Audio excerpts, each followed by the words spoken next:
नमस्कार, grand news network में आप सभी का स्वागत है और मैं हूं आपके साथ सीमा। चलिए अब एक नजर डाल लेते हैं आज की ताजा खबरों की ओर। बिलासपुर रेलवे स्टेशन के प्लेटफॉर्म नंबर 1 से दमोह से आए गरीब दंपति का 1.5 साल का बच्चा 29 अक्टूबर की रात गायब हो गया। मिथुन और बिजली प्रधान रात में सो रहे थे, तभी एक अज्ञात महिला उनके बच्चे को उठाकर ट्रेन में चढ़ गई। बच्चे के लापता होने पर दंपति ने तुरंत जीआरपी से शिकायत की, लेकिन उन्हें थानों के चक्कर कटवाए गए। 3 दिन बाद शुक्रवार को जब दंपति फिर से स्टेशन पहुंचे और हंगामे की आशंका बनी, तब जीआरपी ने सीसीटीवी फुटेज जांची, जिसमें महिला बच्चे को लेकर जाती दिखी। इसके बाद गुम इंसान की रिपोर्ट से मामला अपहरण में बदला गया। फिलहाल बच्चे की फोटो न होने से पहचान में दिक्कत आ रही है। बिलासपुर के मंगला चौक स्थित गश्त पॉइंट से महज 150 मीटर की दूरी पर बने स्क्वायर फिट टाइल्स शोरूम में 30 अक्टूबर की रात चोरों ने सेंध लगाई। टिन शेड और फॉल सीलिंग तोड़कर अंदर घुसे चोरों को जब कीमती सामान नहीं मिला तो उन्होंने काउंटर में रखा इलेक्ट्रॉनिक लॉकर उठा लिया, जिसमें 5,80,000 रुपए नकद रखे थे। संचालक सत्यजीत राजनकर ने घटना की जानकारी पुलिस को दी, लेकिन कार्रवाई में लापरवाही बरती गई और रिपोर्ट देर से दर्ज की गई। एसएसपी की फटकार के बाद सिविल लाइन थाना प्रभारी और एसीसीयू टीम मौके पर पहुंची। यह दूसरी बार है जब इसी शोरूम में चोरी की वारदात हुई है। पहली बार चोरों को कुछ नहीं मिला था, लेकिन इस बार वे कैश लेकर फरार हो गए। छत्तीसगढ़ के सबसे खूबसूरत और प्रसिद्ध वन्यजीव अभयारण्य में से एक अचानकमार टाइगर रिजर्व एक बार फिर पर्यटकों के लिए खुल गया है। 1 नवंबर से यहां जंगल सफारी शुरू हो गया है और इस बार का सीजन कुछ खास रहने वाला है। बरसात के बाद बंद रहा अचानकमार अब अपने पूरे हरे भरे और ताजगी भरे रूप में पर्यटकों का स्वागत करने के लिए तैयार है। इस बार की सबसे बड़ी आकर्षण बनी है टाइगर झुमरी और उसके नन्हे शावक, जिन्हें देखने के लिए देश भर से पर्यटक पहले ही अपनी बुकिंग करवा चुके हैं। मैकल पर्वत की गोद में बसा यह टाइगर रिजर्व हिरण, भालू, चीतक, सांभर, उड़न, गिलहरी और हजारों पक्षियों का घर है। यहाँ की हरियाली, ठंडी हवा और पक्षियों की चहचहाहट पर्यटकों को एक अद्भुत अनुभव देती है।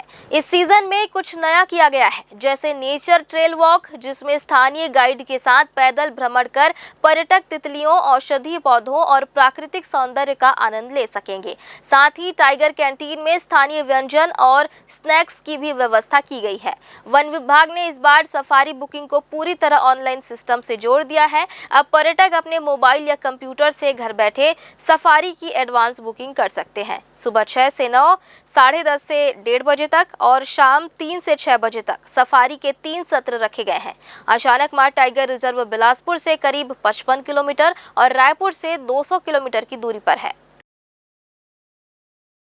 बिलासपुर में अब राशन कार्ड धारियों को ई-केवाईसी के लिए घंटों कतार में लगने की जरूरत नहीं पड़ेगी, क्योंकि अब ये काम घर बैठे मोबाइल से ही हो जाएगा। जी हां, एनआईसी द्वारा तैयार किया गया नया ऐप मेरा ई-केवाईसी अब राशन कार्ड धारियों के लिए गेम चेंजर साबित होने वाला है। मेरा ई-केवाईसी ऐप के जरिए कोई भी लाभार्थी अपने मोबाइल से आधार और राशन कार्ड की जानकारी आसानी से अपडेट कर सकता है। पहले जहां लोगों को चॉइस सेंटर या राशन दुकानों में लंबी लाइनें लगानी पड़ती थी, अब वही काम कुछ मिनटों में घर बैठे पूरा किया जा सकेगा। खाद्य विभाग ने सभी उचित मूल्य दुकान संचालकों को निर्देश जारी किए हैं कि वे लोगों को इस नई डिजिटल सुविधा की जानकारी दें, ताकि कोई भी पात्र हितग्राही ई-केवाईसी से वंचित न रहे।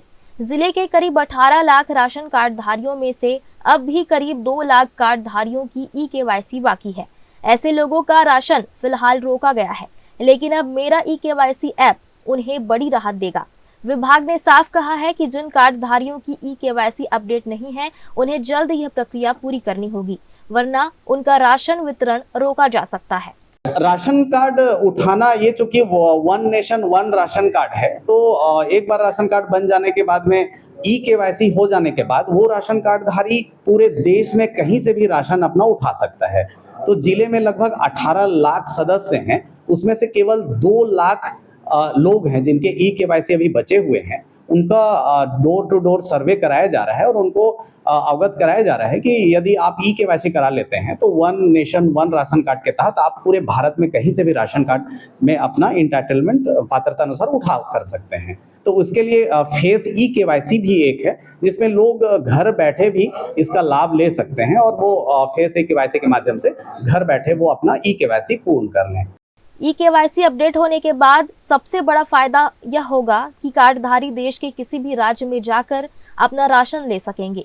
यानी अब एक देश एक राशन कार्ड योजना का पूरा लाभ सभी को मिलेगा। तो बस अब ई-केवाईसी करें और अपने हक का राशन बिना किसी झंझट के घर में बैठे पाएं। ग्रैंड न्यूज के लिए कैमरामैन राहुल ठाकुर के साथ भारतेंदु कौशिक की रिपोर्ट। सरकंडा पुलिस ने गुलमोहर होटल के पास जुआ खेलते हुए 6 लोगों को गिरफ्तार किया है।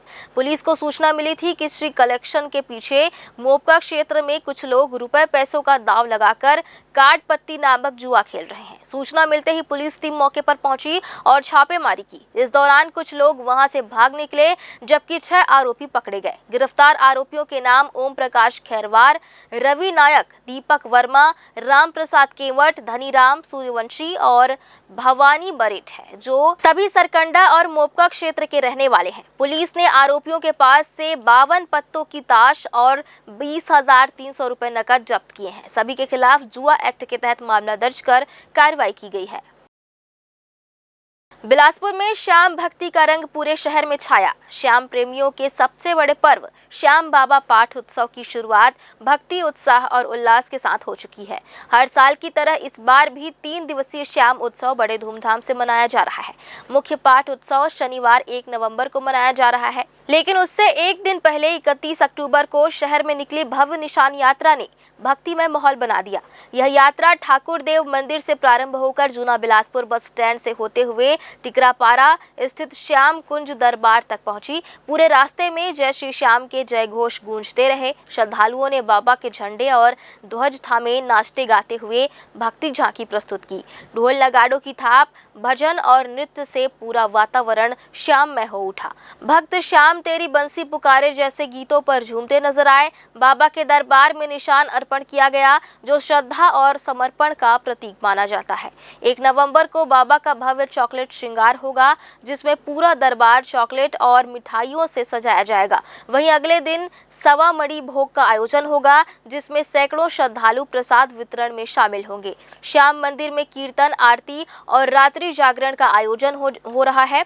भक्तों का उत्साह देखते ही बन रहा है मानो पूरा बिलासपुर श्याम रंग में डूब गया है। देखिए, सभी को जय श्री श्याम।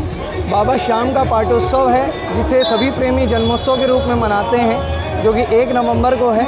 31 दिसंबर 2025 टिकरापारा श्री श्याम कुंज दरबार से बाबा का ये निशान यात्रा ठाकुर देव मंदिर से निकला है, जो कि जूना बिलासपुर सिटी कोतवाली चौक तेलीपारा पुराना बस स्टैंड होते हुए टिकरापारा श्याम कुंज दरबार में बाबा को निशान अर्पण किया जाएगा। सभी प्रेमी बाबा के नाम की मस्ती में झूमते हुए बाबा को निशान श्रद्धापूर्वक अर्पण करेंगे। उसके बाद कल बाबा का राष्ट्रीय श्रृंगार होगा, चॉकलेट से श्रृंगार होगा टिकरापारा श्याम कुंज दरबार में। परसों 2 तारीख को सवा मड़ी भोग का आयोजन किया गया है, जिसमें बाबा को 56 भोग लगाई जाएगी, खीर चूरमे की भोग लगाई जाएगी और शाम को भजन संध्या का आयोजन रखा गया है। प्रियदर्शनी समाज सेवा समिति बिलासपुर के तत्वाधान में भारत की पूर्व प्रधानमंत्री स्वर्गीय इंदिरा गांधी की शहादत दिवस का सेवा कार्य आयोजित किया गया। विनोबा नगर में हुए इस कार्यक्रम में वृद्धजनों को फल, मिष्ठान और कंबल वितरित किए गए। कार्यक्रम में मुख्य अतिथि के रूप में छत्तीसगढ़ योग आयोग के पूर्व सदस्य रविंद्र सिंह उपस्थित रहे, जिन्होंने स्वयं वृद्धजनों को वितरण किया और सेवा को सर्वोच्च धर्म बताया। इस अवसर पर बिलासपुर शहर कांग्रेस कमेटी के पूर्व अध्यक्ष रविंद्र सिंह ठाकुर, कार्यक्रम संयोजक विजय दुबे, वरिष्ठ कांग्रेसी नेता शिव मुदिलियर, रंजीत खनूजा, उत्तम चटर्जी, राघवेंद्र सिंह, प्रशांत पांडे, हेरी डेनियल, चंद्रहास केसरवानी, दिलीप साहू, बबलू केसरवानी, सन्नी चौहान, प्रमोद श्रीवास, संजय दवे, संदीप मिश्रा सेन, हाग संगीत मोइत्रा, गुड्डू चंदेल, हनु शर्मा, यश सिंह और पप्पू बिष्ट सहित अनेक कार्यकर्ता मौजूद रहे। कार्यक्रम के दौरान समिति ने इंदिरा गांधी के योगदानों को याद किया और सेवा कार्यों की जानकारी दी। देश के पूर्व प्रधानमंत्री इंदिरा जी के शहादत दिवस के अवसर पर हम बिलासपुर शहरवासी वृद्धजनों को फल, मिष्ठान व कंबल वितरण कर उनके शहादत दिवस को आज मनाए हैं। इंदिरा जी देश की वो लौह महिला थी जिन्होंने देश के आज़ादी के बाद लगातार संघर्ष करके देश को विकास की ओर अग्रसर की। उसके साथ ही साथ श्वेत क्रांति की जनक के रूप में जानी जाती है। सबसे बड़ी बात यह है कि पाकिस्तान उस समय भी आतताइयों की तरह व्यवहार करते थे भारत देशवासियों से। उस अवसर पे इंदिरा जी ने पाकिस्तान के टुकड़े कर अपने वीरता और सैनिकों की वीरता का परिचय दिया था। तो हम चाहते हैं कि इंदिरा जी के मार्गदर्शन में चले और हम सब कांग्रेस को जहां मजबूती दें, वहीं देश के विकास में हम सब अपना योगदान दें। फिलहाल आज की ताज़ा खबरों में बस इतना ही। आगे भी खबरें जारी रहेंगी। बने रहिए ग्रैंड न्यूज़ नेटवर्क के साथ।